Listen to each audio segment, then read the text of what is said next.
Hi everyone, welcome to the session. आज हम पढ़ने वाले हैं chapter learning and development of work at work. यहाँ पे हम ये जानेंगे कि लर्नर्स कितने तरह के होते हैं एंड लर्निंग कैसे होती है।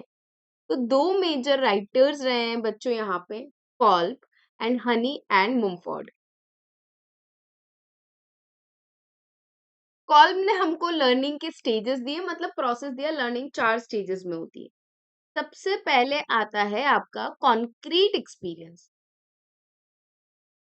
कॉन्क्रीट एक्सपीरियंस का मतलब होता है, इट सिंपली मीन्स कि अगर कोई भी नई चीज आ रही है तो पर्सन डायरेक्टली ट्राई करके देख रहा है। जैसे कि कोई नया मोबाइल फोन आया तो आपने उसे एक्सप्लोर कर दिया। तो यहाँ पे हम क्या कर रहे हैं, यहाँ पे हम एक्टिविटी को डायरेक्टली ट्राई करके देख रहे हैं।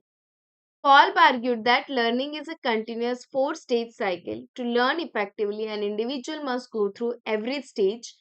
पहली स्टेज आती है कॉन्क्रीट एक्सपीरियंस। जैसे आपने कोई नई मशीन खरीदी, उसको यूज करके देख रहे हैं। कोई नया सॉफ्टवेयर आया, आप उसे ट्राई करके देख रहे हैं। मतलब आप यहाँ पे कोई प्रोसेस वगैरह नहीं पढ़ रहे हैं, आप सिंपली क्या कर रहे हैं, आप सिंपली एक्टिविटी करके देख रहे हैं। उसे हम कॉन्क्रीट एक्सपीरियंस बोलेंगे। फिर आता है बच्चों रिफ्लेक्टिव ऑब्जर्वेशन। यहाँ पे पर्सन सोचेगा, विचार करेगा कि हमने जो एक्सपीरियंस किया उसमें से कौन सी चीजें सही हुई और कौन सी चीजें गलत हुई। जैसे फॉर एग्जांपल एक नई मशीन आई है आपके यहाँ पे, तो आपने कॉन्क्रीट एक्सपीरियंस करके देखा। मशीन में कुछ चीजें ठीक हुई होगी, कुछ नहीं भी हुई होगी। तो what went well and what went wrong, वो होता है रिफ्लेक्टिव ऑब्जर्वेशन करना कि कौन सी चीजें सही हुई और कौन सी चीजें गलत हुई। व्हाट वेंट राइट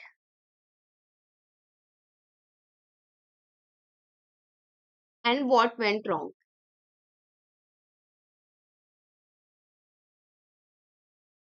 फिर आता है कॉन्सेप्चुअलाइजेशन। अब यहाँ पे हम क्या करते हैं, यहाँ पे हम कंक्लूजन्स ड्रॉ करते हैं। नए आइडिया सोचते हैं कि भाई जो चीजें गलत हुई उसे हम कैसे ठीक करें। मतलब नए कॉन्सेप्ट्स क्रिएट करते हैं, नए आइडियाज डेवलप करते हैं।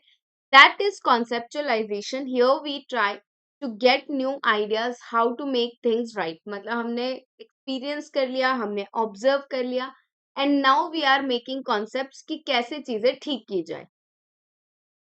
So it is drawing conclusion and learning from experience. And last one is active experimentation. अब हमने जो आइडियाज क्रिएट किए, जो भी हमने कॉन्सेप्ट्स बनाए हैं, उन्हें हम यहाँ पे अप्लाई करके देखेंगे कि ये कॉन्सेप्ट्स क्लियरली अप्लाई हो रहे हैं कि नहीं हो रहे। It is planning and testing what you learn in a new situation. मतलब जो भी हमारे एक्सपीरियंस से हमने सीखा है उसको हम एक नए एक्सपीरियंस पे अप्लाई करके देख रहे हैं।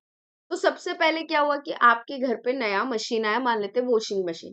तो आपने उसको ट्राई करके देख लिया, दैट इज कॉन्क्रीट एक्सपीरियंस। ठीक है। अब आपने क्या किया कि भाई इस मशीन में कौन से फंक्शन सही से वर्क किए, कौन से नहीं किए, दैट इज रिफ्लेक्टिव ऑब्जर्वेशन। फिर आप क्या करोगे, अच्छा न्यू आइडियाज लिखोगे कि किस तरीके से इस मशीन को चलाया जाए, that is abstract conceptualisation. And the last one is active experimentation. उन आइडियाज को आप दोबारा ट्राई करके देखोगे कि ये आइडियाज एक्चुअली वर्क कर रहे हैं कि नहीं कर रहे हैं। तो ये 4 स्टेजेस बताई थी कॉल्ब ने। These are the 4 stages given by Kolb. Kolb का एक नोट लिख लेंगे हम, कॉल्ब्स लर्निंग स्टेजेस। ये आपको नेम याद रखने पड़ेंगे बच्चों। पहली स्टेज क्या थी हमारी, the first stage was concrete experience. Concrete experience means directly trying new thing.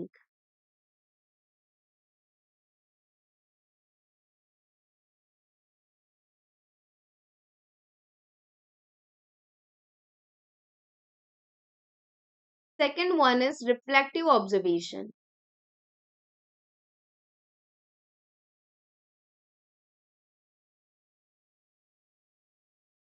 Here we observe what went right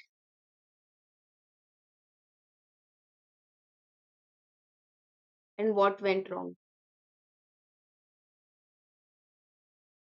The third one was abstract conceptualization.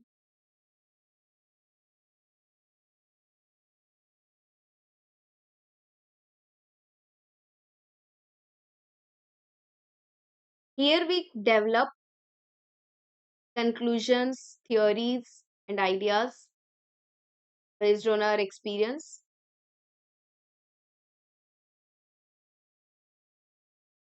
And last one is active experimentation.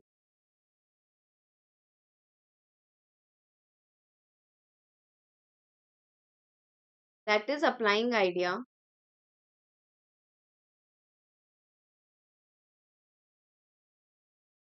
to new things, वापस try करके देखना कि वो ideas actually काम कर रहे हैं कि नहीं कर रहे।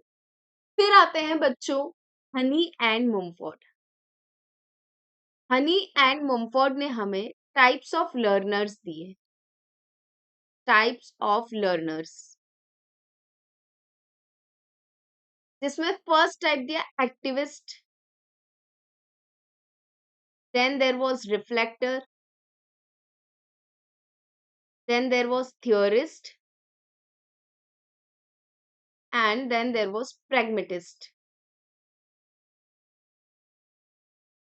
अब देखो एक्टिविस्ट जो है बिल्कुल कॉन्क्रीट एक्सपीरियंस करता है। एक्टिविस्ट का मतलब वो बंदा जो डायरेक्टली एक्टिविटी को ट्राई करके देखना चाहता है, मतलब उसमें पेशेंस नहीं है कि वो थ्योरी समझे या सीखे, directly jumping into the task, ये काम करता है एक्टिविस्ट। ये बिल्कुल मुझे कॉन्क्रीट एक्सपीरियंस लगता है, directly jumping into the task.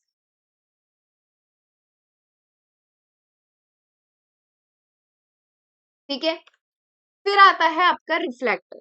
Reflector पहले दूसरों को ऑब्जर्व करता है, ऑब्जर्व अदर्स, सारे हर परसेप्शन से वो एनालिसिस करके देखेगा कि अगर इस चीज को ऐसे किया जाएगा तो इस तरह का रिजल्ट आएगा, उसने यूज किया तो ये रिजल्ट आया। तो रिफ्लेक्टर जो होता है दूसरों को ऑब्जर्व करता है। फिर आता है थ्योरिस्ट। थ्योरिस्ट ऐसा है कि इसे सब कुछ प्लान्ड चाहिए, स्ट्रक्चर्ड चाहिए, लॉजिकल चाहिए, थ्योरी चाहिए, डायरेक्टली टास्क नहीं करना चाहता। पहले आप चीजें समझाओ, फिर ये ट्राई करके देखेगा। That is what theorist want. Then come pragmatist. Pragmatist क्या करता है, चीजें सीखता है और उन चीजों को वो प्रैक्टिकल सिनारियो में अप्लाई करता है। Apply learnings in practical scenarios. तो प्रैग्मेटिस्ट और एक्टिविस्ट में क्या फर्क है बताओ? What is the difference between two? देखो, एक्टिविस्ट क्या कर रहा था, बिना सीखे डायरेक्टली काम ट्राई करके देख रहा था। प्रैग्मेटिस्ट क्या कर रहा है, चीजों को सीख रहा है, रीजन जान रहा है और उसके बाद अप्लाई करके देख रहा है कि ये चीज वर्क करेगी कि नहीं करेगी। That is what pragmatist do. ठीक है, तो activist is I will try anything once, मतलब मैं ट्राई करके देखता हूँ। They learn best from new experience, challenges, इनको थ्योरी नहीं चाहिए। Reflector is I need time to think about it, वो दूसरों को ऑब्जर्व करेंगे। They watch all the perceptions कि कैसे कैसे चीजें हो सकती है, क्या सही हो सकता है, क्या गलत हो सकता है, सारे परसेप्शंस देखेंगे, फिर चीजें ट्राई करेंगे। थियरिस्ट लॉजिक्स चाहते हैं, उन्हें स्ट्रक्चर्ड लर्निंग चाहिए, फैक्ट चाहिए, मॉडल्स चाहिए, थ्योरी चाहिए। प्रैग्मेटिस्ट जो भी सीखा है उसको रियल वर्ल्ड पे अप्लाई करना। They focus on practical techniques कि हमने जो लर्निंग्स की है उसे हम रियल वर्ल्ड पे अप्लाई करके देखेंगे। फॉर एग्जाम्पल आप कुकिंग क्लास करते हो, अब रियल वर्ल्ड पे कि भाई मैं गेस्ट को बुला के ट्राई करके देखती हूँ कि ये एक्चुअली वर्क कर रहा है कि नहीं कर रहा। That is pragmatist. और एक्टिविस्ट क्या कर रहा है, बिना सीखे डायरेक्टली कोई टास्क करने की ट्राई कर रहा है। That is what activist do. ये क्लियर है बच्चों? एक बार ये नोट लिख लीजिएगा, Kolb learning style in Honey and Mumford. बच्चों ये जो नोट्स हैं आपको बैच में मिल जाएंगे। इसके लिए आपको बैच में एनरोल करना पड़ेगा। This batch is completely free, you just need to enroll yourself and download these notes। आती है बच्चों education, training and development. Look similar but they are different. सबसे पहले ट्रेनिंग की बात करते हैं, वो बहुत आसान है। ट्रेनिंग का मतलब आप कुछ ऐसा सीख रहे हो जो आपके जॉब से रिलेटेड है और आपके जॉब को एनहांस करता है, आप काम अच्छे से कर पाओ, उसके लिए होती है ट्रेनिंग।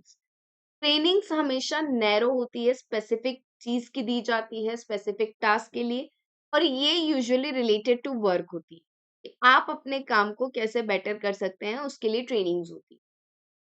एजुकेशन क्या है, एजुकेशन जनरल चीजें सिखाना जो आपको लाइफ लॉन्ग काम आता है, वो एजुकेशन है। फॉर एग्जाम्पल आप कोई नई लैंग्वेज सीख रहे हो तो वो एजुकेशन है। अब ऐसा तो नहीं है कि नई लैंग्वेज एक ही जगह काम आएगी, वो ओवरऑल काम आएगी, तो ये एजुकेशन है। Life skills, knowledge, university degree, जैसे आप ACCA करेंगे तो दैट विल बी एजुकेशन, क्योंकि ये आपको लाइफ लॉन्ग काम आएगा। डेवलपमेंट क्या है? डेवलपमेंट मतलब आप वो चीजें कर रहे हो जो आपको अपर लेवल्स के लिए प्रिपेयर करता है, इम्प्रूव योर पोटेंशियल, आपको लीडर बनने के लिए तैयार करता है, वो डेवलपमेंट है। ऐसी कोई भी चीज आप सीख रहे हो, फॉर एग्जाम्पल करंटली आप एग्जीक्यूटिव के रोल पे काम कर रहे हो, बट डेवलपमेंट का मतलब आप नेक्स्ट लेवल के रोल के लिए तैयार हैं, दैट इज डेवलपमेंट। तो जो क्लासरूम है, जनरलाइज्ड है, लैंग्वेज सीख रहे हो, वो क्या है? एजुकेशन है। ट्रेनिंग, जैसे आप किसी ऑर्गेनाइजेशन को ज्वाइन करते हैं, आपको 2 महीने की ट्रेनिंग दी जाती है, काम कैसे करना है, तो वो ट्रेनिंग है। और डेवलपमेंट क्या है? Development is long term growth के लिए है, आप एक नेक्स्ट लेवल के लिए प्रिपेयर हो रहे हैं, आप लीडरशिप रोल्स के लिए प्रिपेयर हो रहे हैं, तो that is development.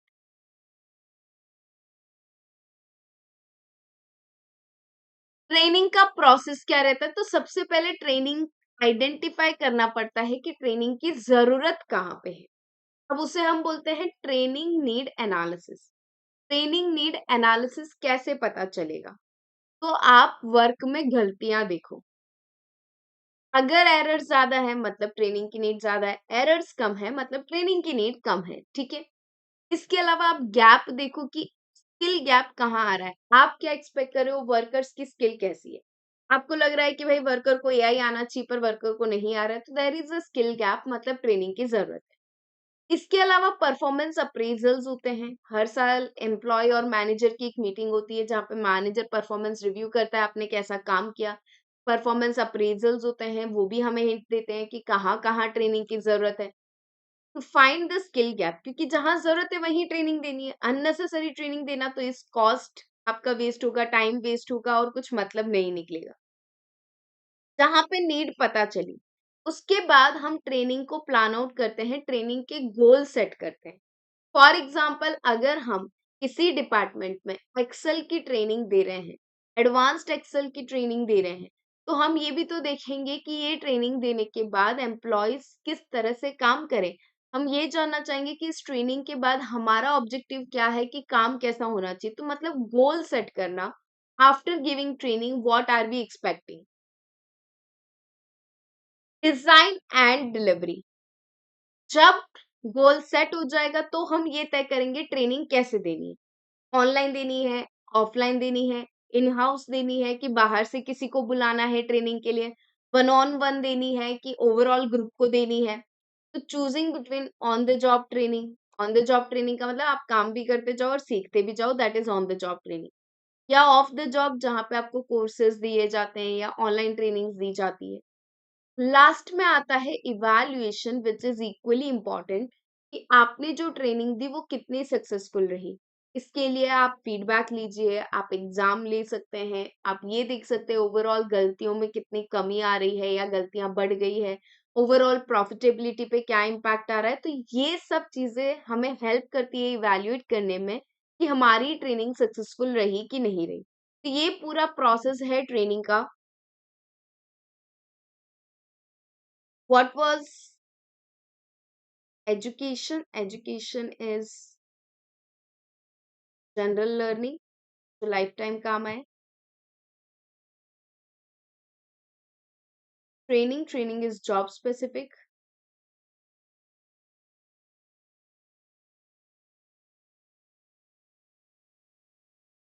And development, development is for growth of individual, trying to prepare them for the future role,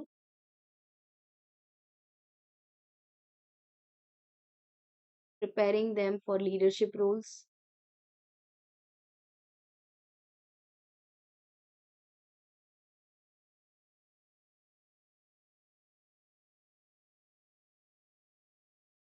Steps in training, या stages of training. The first one is training need analysis,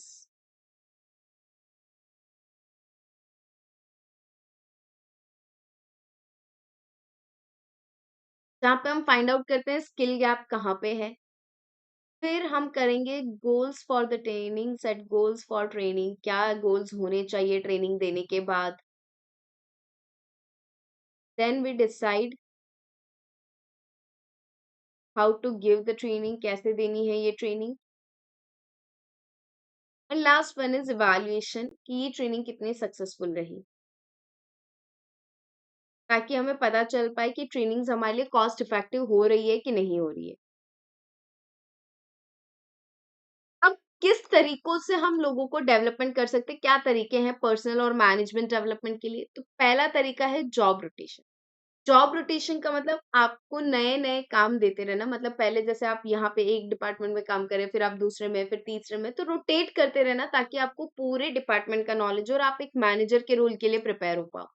तो moving between different roles to gain a broader perspective. For example अगर पूरा purchase department है, तो अगर उसमें 5 काम हो रहे हैं, तो हम आपसे पहले ये करा रहे हैं, फिर ये, फिर ये, फिर ये। इसका मतलब यहाँ पे क्या हो रहा है, जॉब रोटेशन हो रहा है और आपको ओवरऑल डिपार्टमेंट को हैंडल करने का नॉलेज मिलेगा।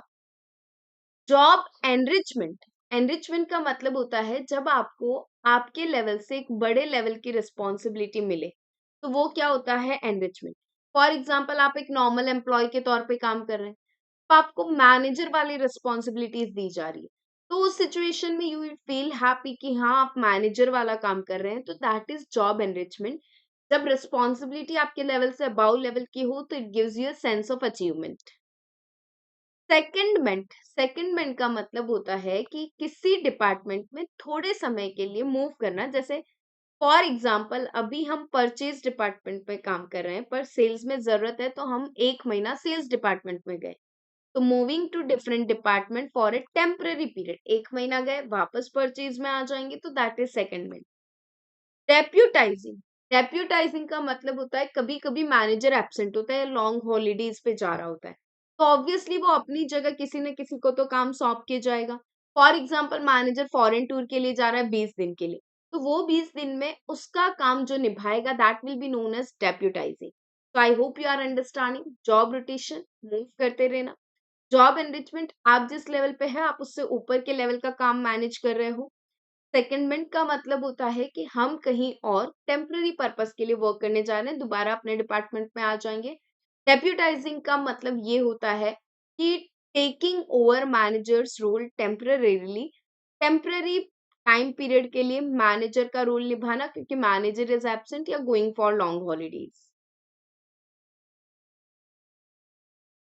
अब एक लर्निंग ऑर्गेनाइजेशन कैसा होता है? तो लर्निंग ऑर्गेनाइजेशन में knowledge is shared across the firm and not holded at one place. मतलब ओवरऑल ऑर्गेनाइजेशन में नॉलेज एक दूसरे के साथ शेयर किया जाता है, रिस्क टेकिंग लेते हैं ये ऑर्गेनाइजेशन, कंटिन्यूस इंप्रूवमेंट पे काम करते हैं, गलतियों को सुधारते हैं ये लोग, ठीक है। Barriers to avoid heavy workloads, no time to learn, क्योंकि अगर बहुत ज्यादा बर्डन होगा तो कुछ भी नया सीख नहीं पाएगा पर्सन। तो वर्कलोड बहुत हैवी नहीं होता है, ये बैरियर होते हैं। अगर वर्कलोड ज्यादा है तो पर्सन नया नहीं सीख सकता, अगर आप उसे ट्रेनिंग भी देंगे, पर ऑलरेडी उसका काम इतना ज्यादा है तो उसके पास ट्रेनिंग के लिए टाइम ही नहीं बचेगा। लो मोरल, अगर उसका मनोबल बहुत कम है तो ऑब्वियसली वो पर्सन अच्छे से वर्क नहीं कर पाएगा। Low morale. Lack of support from supervisors. अब उसमें ये भी होता है कि कभी कभी आप सीखना चाहते हैं पर आपके मैनेजर सपोर्टिव नहीं हो, आपके सुपरवाइजर सपोर्टिव नहीं हो, तो भी आप नहीं सीख पाओगे। तो ये कुछ प्रॉब्लम्स आती है जब हम सिखाना चाह रहे हैं पर वर्कलोड ज्यादा है तो नहीं सीख सकता पर्सन। कोई इंटरेस्ट ही नहीं है उसके पास तो वो नहीं सीखेगा। सपोर्ट नहीं है उसके पास सुपरवाइजर्स का और इनका, तो भी वो नहीं सीख पाएगा। तो what are the barriers to learning?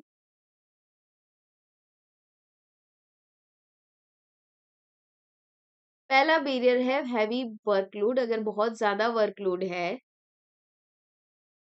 तो पर्सन के पास समय नहीं है। Lack of support from leader, अगर लीडर उनको सपोर्ट नहीं कर रहा है तो वहां पे भी पर्सन नहीं सीख पाएगा। लो मोरल या नो इंटरेस्ट,